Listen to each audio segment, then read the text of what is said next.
Welcome back to another video, all you hardworking men and women, baby. It is time to clock in and make some money on Monday. So if we're going to make some money on Monday, we probably got to avoid pump and dump. So what I'm going to do for you in this video is teach you how to avoid pump and dumps, just like the title said. So after 2,500 plus breakouts that I've tracked and traded, I've finally found the one thing that has the biggest direct correlation to pump and dumps. And it's not going to be what you think it is. I want you to stop this video and comment down below. What do you think is the biggest direct correlation to pump and dumps when it comes to the penny stock market? I'm interested to see if you guys can actually guess this before I go over it. All right. So with no further ado, guys, let's jump straight in. Make sure you read the disclaimer. None of this is financial advice, and boom, let's dive in. So this right here is one of my customized dashboards that I use. This is for my green light special breakout. If you guys don't know what a green light breakout is, I got videos on this channel. Make sure you guys go check that out. But for all of you that have no idea what I've been up to for the past 12 months, I've tracked over 2,500 plus breakouts because I said, listen, if I'm going to level up my trading in 2025, I'm either going to get good at one of two things. One, I'm going to slap my crystal ball and I'm going to read the future. Trust me, bro. I know this one's going to go up because I got a good feeling. Or I'm going to get really good at back testing data, right? Because I can't read the future. So I can back test the data though, see what setups typically win at the highest win rate. And then I can just use that as a decision-making framework to actually take trades on, right? So I decided to back test the data. Now the problem and the hard part for me was I want you to go Google the top gainers from last week and see if you can go find the top gainers from last week and the week before and the month before. You can't.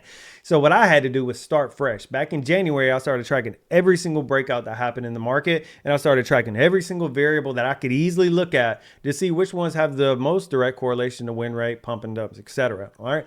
And as far as when it comes to pumping and dumping, it took me about 9 months to find this one single variable. Okay.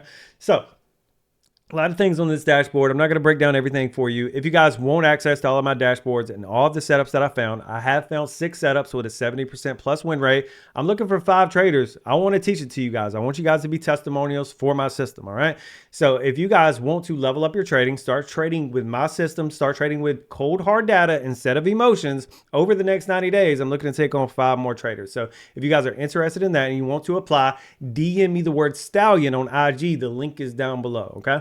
So right here, you can see over the past 106 green light breakout trades, a 68% win rate if you go for a 15% take profit, or you can go for a 10% take profit and have a 77% win rate. On my dashboard, you can see the average R per trade. Average R at 15% take profit is going to be 0.21, and average R for a 10% take profit is 0.16.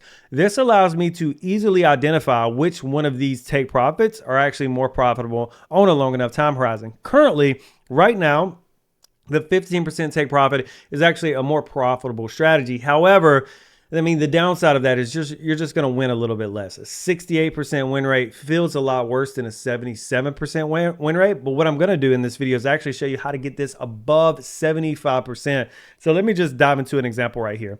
So down here at the bottom, we have JFBR, December the 5th. This stock broke out at 9:05 a.m. Let's dive into the charts and let me break this down for you. So we got JFBR, top left-hand corner. Make sure you guys follow along.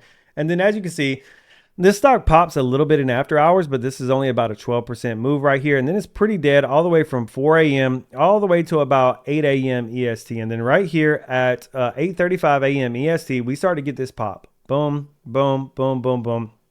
And as always, I'm waiting for this very first pullback right here, right? This is typical breakout scenario. We get the pullback and then this 5-minute candle breaks out above it. And then take a look at this. We get absolutely smacked right here, 426. And then take a look. We go from 426 all the way down to $1.55. I mean, if you guys weren't using a stop loss in this scenario, you guys lost like 60% on this. I mean, it's crazy. So comment down below. I mean, right here during this time is what you would have saw as the stock was breaking out. How could we have possibly known that there was a higher likely chance that this stock was going to pump and dump? Comment down below and let me know. I'm going to see if you guys are actually right. And what I found is the most important thing that you guys can do. Let me pull this down just a little bit. I want you to click on profile and I want you to take a look at the address of the company.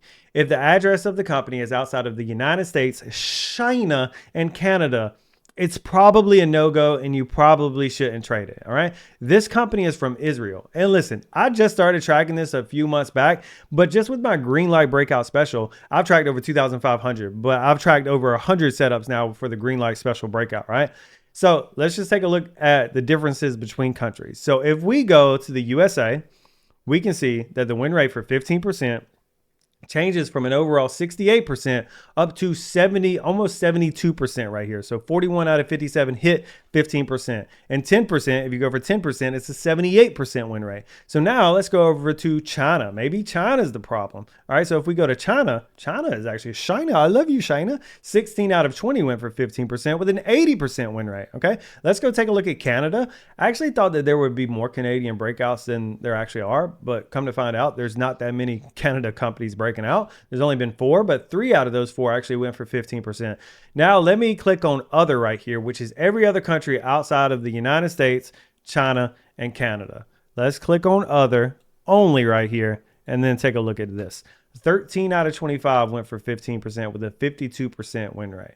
So these type of stocks are more likely to break out. And I don't know if it's a conspiracy theory. I don't know if these other countries are just trying to poop on Americans or what the case may be, but it's just cold hard facts. If you guys are trading the green light special breakout, as I break down in my recent videos, and the company is from anywhere outside of the United States, Canada, and China, you guys should be very wary of those stocks. And if you guys do trade those stocks, then the best take profit is going to be 10% because you still have a 72% win rate. So it is still a profitable strategy. But in my scenario, probably what I'll be doing for my trading is just avoiding any of those stocks that are from other countries, because from the data, it's just telling me that it's not worth it. It's barely a profitable strategy if you go for 10%, and there's just other setups that are way, way better. So comment down below. Let me know if that makes sense. Let me know if you guys have any questions. If you guys want one-on-one training, DM me on IG or Facebook. The links are down below, and I'll see you guys in the next video.